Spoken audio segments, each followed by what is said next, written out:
안녕하십니까. 대통령 선거가 25일 앞으로 다가왔습니다. 이번 대선은 생각하면 생각할수록 답답해지고 있습니다. 최진석 교수님이 국민은 외통수에 걸렸다 이런 표현을 썼는데요. 정말 어떻게 피할 수 없는 이런 외통수로 빠져들어가는 것이 아닌가 걱정이 앞섭니다.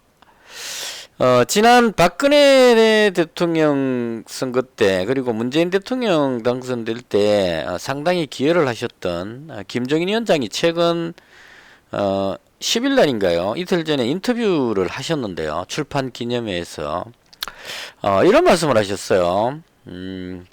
양강 후보 누가 되더라도 나라의 앞날이 암울합니다. 이렇게 표현하셨습니다. 최악 중에 최악이라고 표현하셨어요. 저는 최악을 피하는 차악을 뽑는 선거다 이렇게 생각했는데 김종인 위원장은 저보다 더 비관적으로 보시는 것 같아요. 최악 중에 최악이다. 둘 다 악이다 이렇게 표현하시는 것 같습니다. 정말 암울합니다. 자, 어떻게 표현하셨느냐. 자, 만약에 이재명 후보가 당선되면, 여기 한쪽 후보가 당선되면, 이 말은 이재명 후보가 당선되면 이런 뜻입니다. 문재인 정부보다 더 폭주할 것이 명백합니다. 나라를 더욱 둘로 갈라놓고 야당은 존재의 의미조차 사라져버릴 것입니다. 여러분들이 다 그렇게 생각하실 겁니다. 저도 이 말씀에 100% 공감합니다. 이재명 후보가 당선되면 문재인 대통령 때보다 더 심각할 거라고 생각해요. 문재인 정부보다 더 폭주한다는 이 표현이 가장 정확한 표현이 아닐까. 따로 설명 안 드려도 대다수의 유권자분들은 이렇게 느끼실 것이라고 봅니다. 자, 그 다음 다른 한쪽 후보, 이거는 이제 윤석열 후보를 이야기하겠죠. 윤석열 후보가 당선이 되어도 그렇습니다. 우리 역사상 존재한 적이 없는 극단의 여소야대 상황이 펼쳐질 것입니다. 180석의 현재 더불어민주당 거대 여당이 야당으로 바뀐다는 얘기입니다. 총선까지 아직 2년이나 더 남게 되는데요. 180석의 거대 야당을 상대로 검찰 권력과 대통령 권력으로 윤석열 후보가 과연 국정을 제대로 운영할 수 있을 것인가, 이렇게 표현했습니다. 임기 5년, 특히 초반 2년을 식물 대통령으로 지내야 할 것입니다. 식물 대통령. 대다수 유권자들이 이걸 공감한다는 얘기입니다. 저 100% 공감합니다. 식물 대통령. 경험도 없고 능력도 없는 후보가 검찰의 권력만 가지고 180석의 거대 야당을 상대로 국정을 운영할 수 있겠습니까?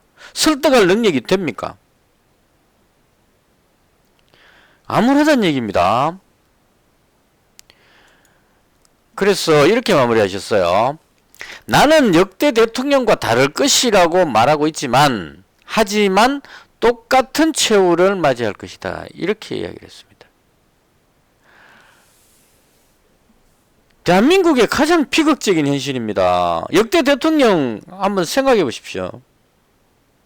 먼 과거까지 갈 필요도 없죠.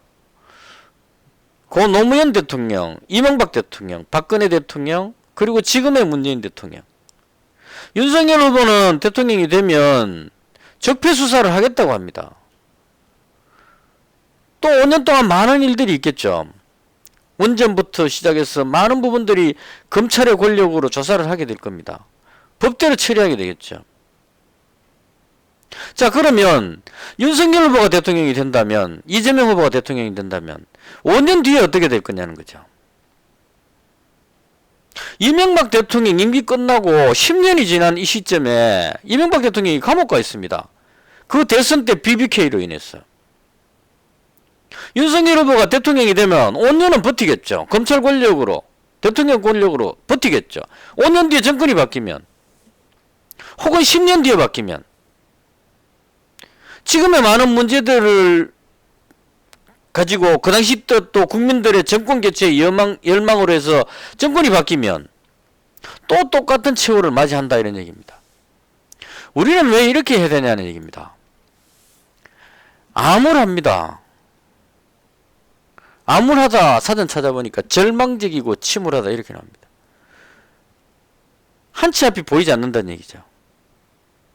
자, 그래서 이 부분을 바꿀 수 있는 거는 유권자들밖에 없습니다. 대한민국 국민들이 생각을 바꿔야 된다는 얘기입니다. 이제까지 해왔던 바꿔봤잖아요. 고 노무현 대통령, 이명박 대통령, 박근혜 대통령, 문재인 대통령 4번이나 바꿔봤습니다. 달라진 게 있습니까? 점점점 힘들어집니다. 대한민국 삶이 점점점 비극으로 절망으로 빠져들고 있다는 얘기입니다. 여기서 유권자들이 바뀌지 않으면 5년 뒤에 우린 지금보다 더 절망적인 현실을 맞이하게 될 거란 얘기예요. 바꿉시다. 이런 이야기가 있습니다. 해 뜨기 전 새벽이 가장 어둡다. 절망을 말하지 말고 지금 현재 어려운 이 시점이 해 뜨기 전 가장 어두운 새벽이라고 생각을 하고 생각을 바꿉시다. 유권자가 생각을 바꾸면 대한민국의 밝은 미래가 펼쳐질 수 있습니다. 희망을 가질 수 있도록 대한민국 모든 국민이 대한민국이 G5 선진국에 들어갈 수 있다는 그런 희망을 가질 수 있도록 유권자들이 깨어나야 됩니다.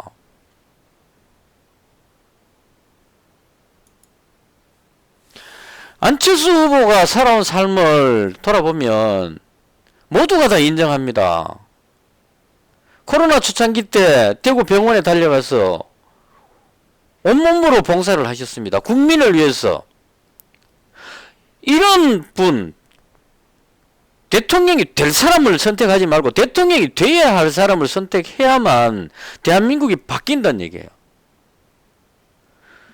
이번 선거가 저는 확신합니다. 이번 선거에서 거대 양당 후보가 누가 되더라도 대한민국은 암울합니다. 5년 뒤 그 후보가 대통령이 된 그 사람이 무사할 가능성은 없다고 생각합니다.